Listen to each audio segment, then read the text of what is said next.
Hey guys, so welcome to another video on multi-threading in Java. In the last video, we learned how to make installation for Eclipse, which is another new IDE which we'll be using for multi-threading here.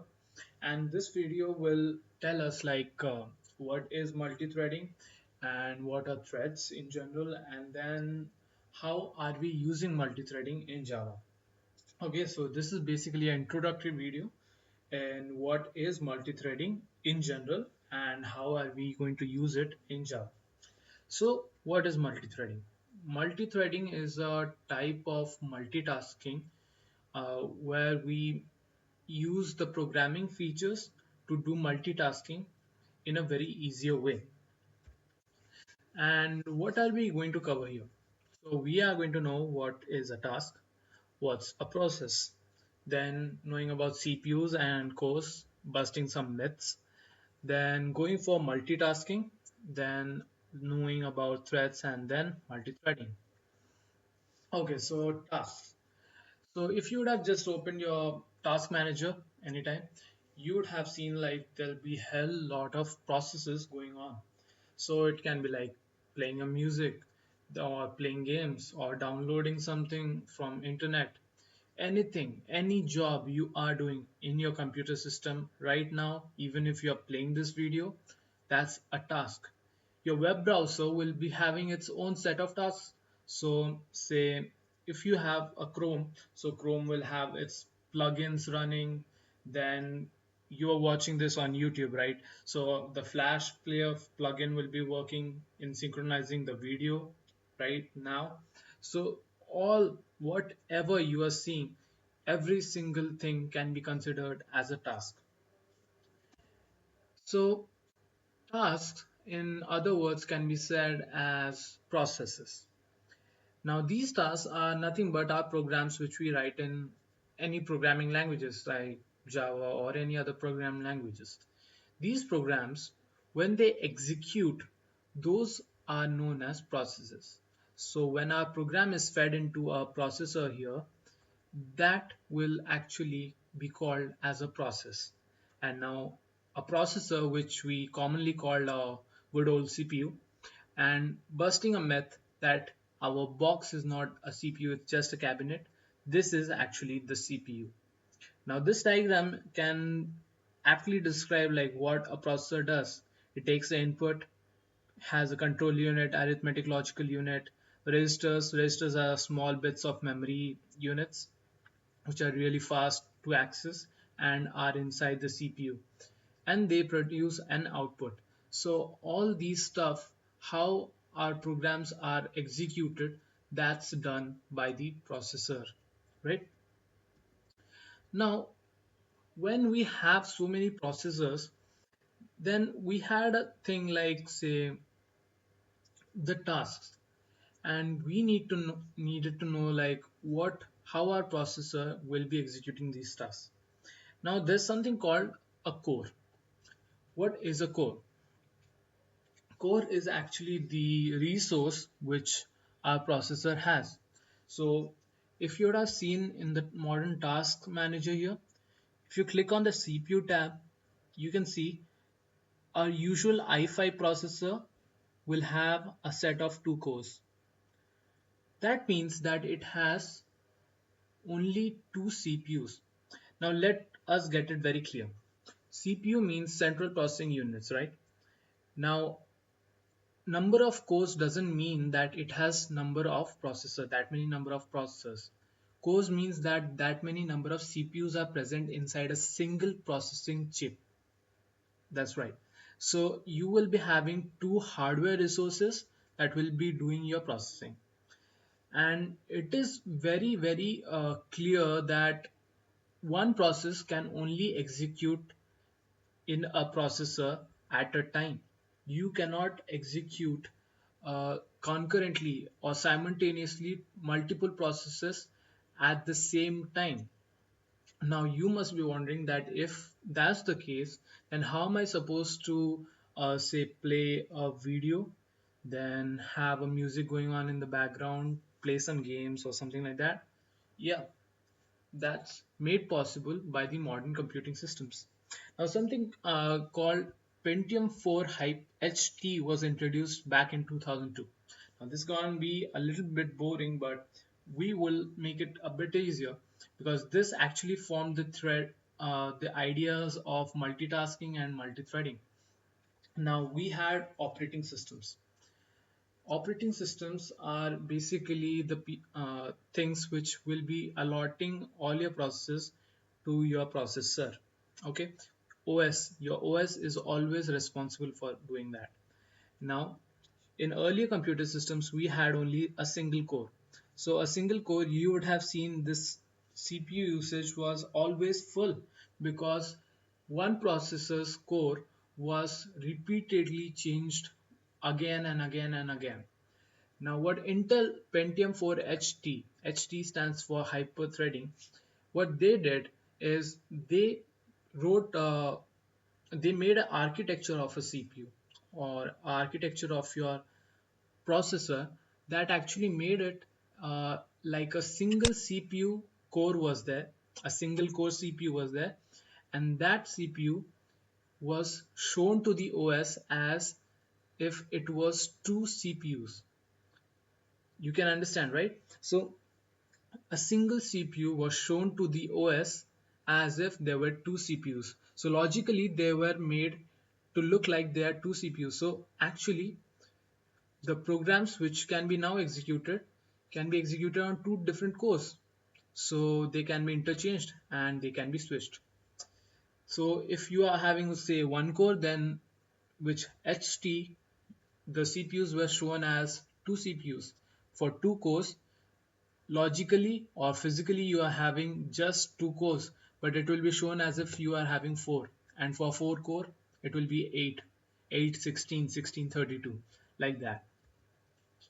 So that actually made this concept of multitasking uh, relevant in this modern world. So multitasking is something like you do multiple jobs at a time. And when we are saying multitasking, a true multitasking can be done when multiple processes are present in our computer system. And in a regular computer system like yours or mine, we don't have a multiple processor here because first thing, processors are very expensive. So having multiple processors is actually not relevant. Then we are having say not high core applications which will be doing so much of number crunching in a matter of seconds. So we don't need those kind of computing systems. So yeah, it is not relevant at all. So basically, when we do multiple application, we run multiple application in our computer, say word processor or email or web browser or antivirus, everything is managed by an operating system. That means it is managing all the processors and it is feeding into the CPU core, right? Now, our multitasking is actually in two types. So one is the process-based multitasking and the other is thread-based multitasking. Now, process-based is what we were talking till now. Process-based multitasking is actually managed by our operating system. But what is thread-based? Thread-based is something which we'll discuss in the next slides. Now, in multitasking, there are two types, and let's understand it a little bit further. Now, in earlier cases in our old operating systems, we had something called the cooperative multitasking. In cooperative multitasking, the applications were designed in such a way that only at one time the processor can execute an application. And you must be wondering, like, that we know, you just said it. Like, yeah, but there's a problem. Every application can only execute at one time only. Means that if any other application is trying to run itself, then the other application has to leave the processor for that time. So they have to cooperate with each other such that each application can run at a time only. But what happened in modern operating systems, say Windows 2000, Windows NT, and all, Windows XP, and all those operating systems had a concept of time sharing or preemptive. This means that if our process is executing or if our application is executing for some time, it might happen that it will stop its execution for some time, leave the processor, then it will allow some other application to access the processor and continue its processing. That certain amount of time is called as time slice. Now, the processor now here will be switching between the applications so fast in a matter of milliseconds or even say nanoseconds that we won't be able to see it switch. So in our modern applications, like I'm working right here, recording my screen using the PowerPoint at the same time, both are two different applications which will be actually switching between each other in my processor, because my processor here is a single processor, right? Let's go on to threads now. So what is a thread? Thread is actually a smallest part of a process. So if we have a process kind of say the PowerPoint, this cursor here with a laser pointer here, this viewing thing, everything is a part of a thread because they will be independently working as this unit of a process. Now, these threads are something very important when it comes to say gaming. So in gaming we have say video rendering, the objects moving, their motions, everything, then the input from the user, everything being processed at the same time. So every single action which it is taking, it takes it as a thread because our game itself is actually a process. So every single small part of our game will be actually a thread which will be working independently to achieve certain thing. Now, our process can be actually of two types. It can be single threaded or multi-thread. As you can see that every process will have some certain code.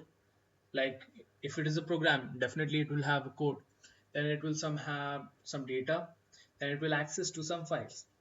Now, these things will be working with some registers of the process and stacks.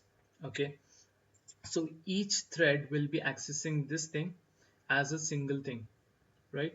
So all the old applications or any programs we were working till now were all single threaded applications only.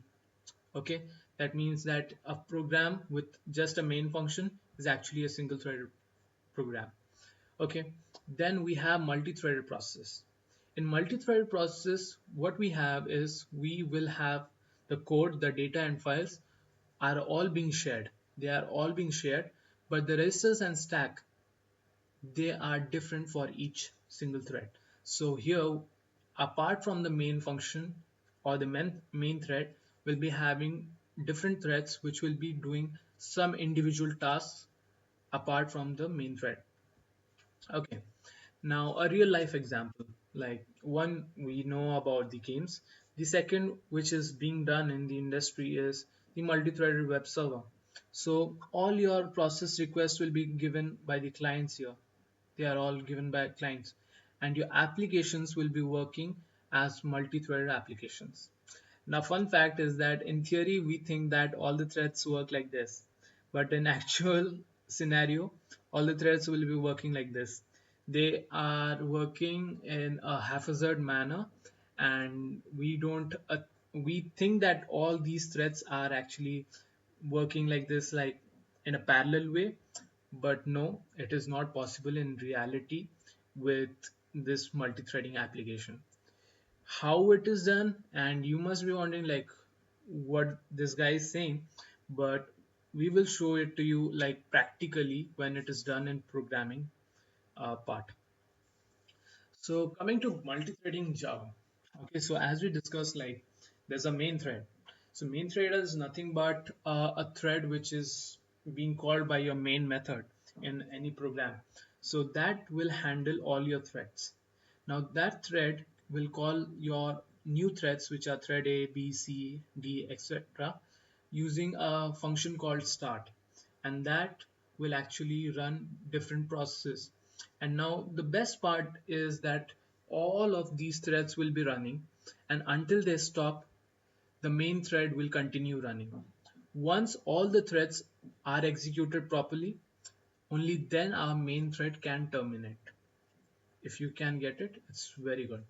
So how are we going to do it in Java? Now there are two ways in which we can use threads in Java. So the best way which we use is that we totally extend the inheritance theory, right?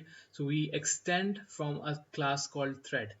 Okay, so we make our own class, which is my thread, extend our class from our class called thread. Now Java has all this built-in support for multi-threaded programming, so that's the best part, and that's why it's one of the most used and most popular features of Java programming language.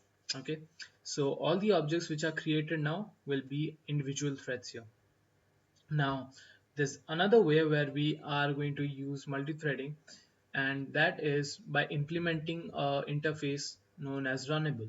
So if we implement our interface runnable and make a class, all the objects which are used with a function called run, those will form a thread here. So as you can very well see in this diagram, it is very clearly shown how our objects are created and how our threads are created here. So all the objects which will be calling the function run, that will function as threads. Okay, so that is it, and how to know more about multi-threading and all will be covered in the next videos, right? And we will be comparing like what are the different types of uh, like calling for threads or making building threads and different types of programming techniques in threading. And the most exciting part of multi-threading is achieving parallel programming, that is processing parallelly within a program. So that's the best thing which we can do. And multitasking here, when we are using the thread, that's totally upon us. So it's the developer's duty to design our program in such a way that it is multitasking in nature, and this is made possible only by learning how to do multi-threading. So that would be all. Thank you guys. See you in the next videos.